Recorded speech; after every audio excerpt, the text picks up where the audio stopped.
Soalnya melihat ada beberapa momen ketika Gibran nggak bisa merespon pertanyaan di depan publik ya.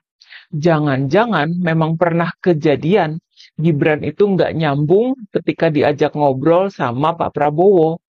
Kalau dulu Pak Jokowi dikenal dengan permainan caturnya dalam politik. Sekarang saya kira percaturan politik itu sudah diambil alih oleh Pak Prabowo. Entah mungkin karena kena karma juga ya, Pak Jokowi makin kesini makin buruk citranya. Coba teman-teman cek aja ya akun media sosialnya Pak Jokowi. Misalnya di X atau Twitter ya. Lebih banyak komentar negatif dari para netizen ketimbang puja dan puji. Walaupun masih ada politisi dan pejabat yang mengunjungi kediaman Jokowi di Solo, walaupun kabarnya kekuasaan Jokowi itu masih terasa di berbagai lembaga negara, namun kekuasaan itu juga terasa makin memudar. Buktinya, Pak Jokowi tidak bisa mencegah isu dugaan ijazah palsu yang menyerang dirinya dengan masif. Pak Jokowi juga tidak bisa menutupi isu tuntutan pemakzulan Gibran oleh para jenderal purnawirawan TNI. Dan bukti yang paling nyata adalah bahwa Pak Jokowi tidak bisa memoles dan menjaga jabatannya Gibran. Menjadi wakil presiden ternyata tidak menjamin Gibran menjadi tokoh yang dipuja-puji publik. Apalagi dengan adanya beban Fufu Fafa. Sebenarnya kan kalau misalnya kualitas atau kemampuan Gibran memang sangat mumpuni, walaupun ada beban Fufu Fafa itu tidak akan menjadi masalah. Ya nggak sih? Publik pasti akan mengakui kemampuannya. Kalau dia bisa menunjukkan bahwa dia memang mampu dan berkualitas. Jika dan kalau itu ya. Faktanya, pendidikan Gibran hingga saat ini masih dipertanyakan. Pak Prabowo sendiri tidak pernah memuji-muji Gibran berdasarkan prestasi akademiknya. Yang mendapat pujian itu kan seperti AHY, ya Agus Harimurti Yudhoyono, Tito Karnavian, dan Letkol Teddy Wijaya ya. Nah, makin ke sini makin terlihat perbedaan perlakuan Pak Prabowo terhadap AHY dan Gibran. Yang satu menteri koordinator atau Menko, sedang yang satunya wakil presiden. Secara posisi sama-sama sebagai pembantu atau anak buah presiden. Dan kebetulan punya latar belakang keluarga yang serupa sebagai anak mantan presiden. Sehingga keduanya sekarang ini kerap diperbandingkan. Seandainya Gibran punya latar belakang akademik yang hebat, saya kira Pak Prabowo tidak akan punya peluang untuk pilih kasih ke AHY ya. Namun karena pendidikannya itu sangat jauh di bawah AHY, maka Gibran harus menanggung konsekuensi buruknya. Ya mau gimana? Harusnya baik Pak Jokowi maupun Gibran itu sejak dulu sudah tahu gimana sikap Pak Prabowo terhadap orang-orang yang pinter. Pak Prabowo kan demen ya sama orang yang pinter-pinter sekolahnya. Bisa jadi ketika Pak Prabowo ngajak ngobrol, maka orang-orang yang pinter itu bisa mengimbangi obrolannya. Saya jadi menduga bahwa bisa jadi Gibran ini pernah nggak nyambung sama obrolan Pak Prabowo. Soalnya melihat ada beberapa momen ketika Gibran nggak bisa merespon pertanyaan di depan publik ya. Jangan-jangan memang pernah kejadian Gibran itu nggak nyambung ketika diajak ngobrol sama Pak Prabowo. Perbedaan perlakuan Pak Prabowo terhadap AHY dan Gibran itu terjadi beberapa kali ya. Misalnya AHY ditunjuk sebagai juru bicara usai rapat kabinet. Ya kalau memang Pak Prabowo mengakui kemampuan Gibran, saya kira pasti ada kesempatan ya buat Gibran ditunjuk menyampaikan isi rapat kabinet itu kan. Tapi kan nggak pernah. Yang ditunjuk itu beberapa kali malah AHY terus ya. Kemudian, di momen lain, yang juga disebut di Bocor Alus Tempo ya, yakni ketika Menko AHY yang meresmikan stasiun kereta cepat Wush Karawang. Padahal, publik melihat sendiri betapa masifnya upaya pencitraan Gibran terkait kereta cepat Wush dan stasiun Karawang ketika masih belum jadi. Ingat nggak ya, waktu itu Gibran sok-sokan menggelar rapat di dalam kereta Wush. Tentu saja itu menarik perhatian publik ya, sebagai pejabat pertama yang bikin rapat di dalam kereta cepat Wush. Waktu itu saya ingat banget, para netizen mengkritik bahwa rapat itu nggak efektif dan justru ngerepotin para pegawai kereta Wush ketimbang ada manfaatnya. Nah, dari rapat dalam kereta itu kemudian Gibran meninjau pembangunan stasiun Karawang. Sehingga kayaknya Gibran ini sudah pasti menjadi pejabat yang bakal meresmikan stasiun Karawang ketika sudah jadi. Ya kan? Tapi apa daya, yang meresmikan ternyata Menko AHY. Udah capek-capek cari ide pencitraan. Yang dapat panggung malah Menko AHY. Saya yakin Pak Prabowo itu mengetahui ya upaya pencitraan Gibran ini. Dan Pak Prabowo pula yang memerintahkan AHY untuk menjadi wakil pemerintah meresmikan stasiun Karawang. Perbedaan perlakuan Pak Prabowo itu makin nampak pada momen yang baru terjadi beberapa hari lalu ya. Dengan adanya kunjungan Perdana Menteri Cina, Li Qiang, selama 3 harian di Indonesia. Ini merupakan kunjungan tamu penting yang membawa prospek investasi mencapai 162 triliun rupiah. Itu kan jadwalnya pas weekend ya.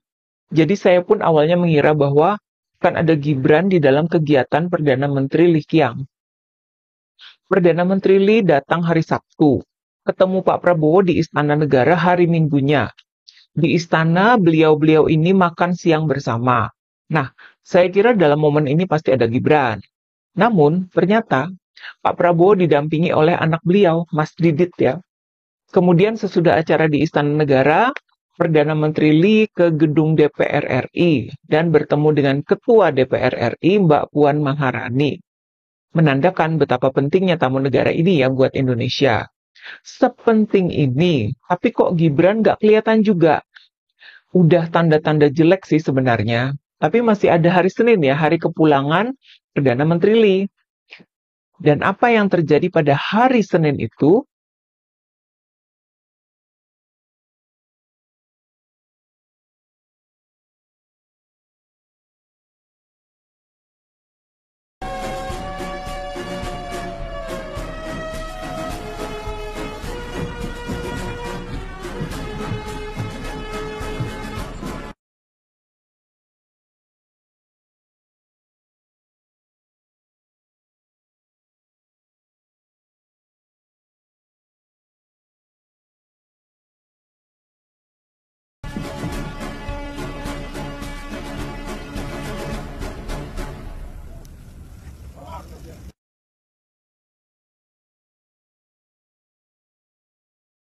Yap, ternyata yang melepas kepulangan tamu negara yang sangat penting itu adalah Menko AHY, bukan Wakil Presiden Gibran. Loh, kok bisa? Ya bisa aja ya atas perintah Pak Prabowo tentunya. Kan nggak mungkin ya Menko AHY tiba-tiba menugaskan diri sendiri melepas kepulangan tamu negara. Itu kan protokoler kenegaraan, mestinya atas perintah Bapak Presiden. Tapi kok bukan wakil presiden yang ditugaskan? Ini kan jadi pertanyaan ya, sinyal apa yang sedang dikirimkan oleh Pak Prabowo terutama ke pihak keluarga Jokowi? Apakah Pak Prabowo memang tidak mau memberikan panggung pada Gibran? Apakah Pak Prabowo tidak mau Gibran masuk ke pergaulan internasional? Apakah Pak Prabowo sedang memberi kesan ejekan terhadap kualitas Gibran? Dengan sengaja membuka peluang perbandingan antara Gibran dengan AHY di depan publik. Itu kan hanya beberapa detik ya, nggak sampai 1 menit loh. Dari Perdana Menteri Li itu turun dari mobil, sampai diantar oleh Mas AHY ya ke tangga pesawat. Namun seakan kayak nabok Gibran berkali-kali, di downgrade sama Pak Prabowo. Kalau bicara bahasa simbol ala Jokowi, maka bisa diterjemahkan bahwa menurut Pak Prabowo, Gibran itu nggak berkualitas, nggak kayak AHY. Sehingga Gibran dijadikan wakil presiden itu hanya sebagai alat politik semata. Dimanfaatkan, tapi ujung-ujungnya nggak dipakai sebagaimana mestinya. Bukan karena Pak Prabowo tidak mau, tapi karena memang kualitas Gibran yang kurang. Kira-kira begitu ya bahasa simbolnya, saya kira ya, bisa jadi begitu. Di sini kan Pak Jokowi udah nggak bisa apa-apa. Karena memang faktanya kan kualitas Gibran yang terbatas.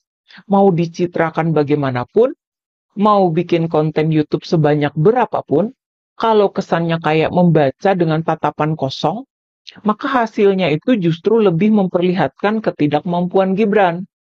Seperti kata Rocky Gerung ya, Gibran lebih ingin menonjolkan diri dibandingkan menunjukkan kemampuan. Karena kemampuannya memang minim, jadinya ya gagal terus kan. Akhirnya Gibran ini menjadi kelemahan dari Pak Jokowi. Apakah Jokowi jadi Raja Jawa, apakah masih berkuasa di beberapa lembaga negara, tetap saja bakal lemah ketika yang disorot adalah anaknya, Gibran. Beda dengan AHY atau Mbak Puan Maharani yang sudah berdiri sendiri. Nggak perlu pengaruh orang tua, mereka sudah bisa menunjukkan kualitasnya. Nggak bakal jadi kelemahan buat Pak SBY maupun Ibu Mega. Justru menjadi kelebihan buat orang tuanya. Kalau Gibran, ceritanya jadi lain. Kekurangan Gibran bakal menggerogoti pengaruh atau kekuasaan bapaknya, Pak Jokowi. Saya yakin Pak Prabowo tahu dan paham bagaimana cara memainkan caturnya di sini. Dengan adanya kunjungan Perdana Menteri Cina Li Qiang selama 3 hari di Indonesia, ini merupakan kunjungan tamu penting yang membawa prospek investasi mencapai 162 triliun. Jadi awalnya saya mengira bahwa akan ada Gibran di dalam kegiatan Perdana Menteri Li datang pada hari Sabtu ketemu Bapak Prabowo di Istana Negara hari Minggunya. Di istana beliau makan siang bersama. Nah, saya kira dalam momen ini pasti ada Gibran. Namun ternyata Pak Prabowo didampingi oleh anak beliau, Mas Didit. Kemudian sesudah acara di Istana Negara, Perdana Menteri Li ke gedung DPR RI dan bertemu dengan Ketua DPR RI, Puan Maharani. Menandakan betapa pentingnya tamu negara buat Indonesia. Sepenting ini kok gak ada Gibran. Tapi gak kelihatan juga. Tapi hari Senin kepulangan Perdana Menteri Li dan hari Seninnya kepulangan tamu negara yang sangat penting itu adalah Menko AHY, bukan Wakil Presiden Gibran Rakabuming Raka. Bisa saja atas perintah Pak Prabowo. Tentunya nggak mungkin Menko AHY tiba-tiba menugaskan diri sendiri melepas kepulangan tamu negara itu. Kan protokoler kenegaraan, mestinya atas perintah Bapak Presiden. Tapi kok bukan Wakil Presiden yang ditugaskan ini? Gimana menurut pendapat kalian? Coba tulis di kolom komentar.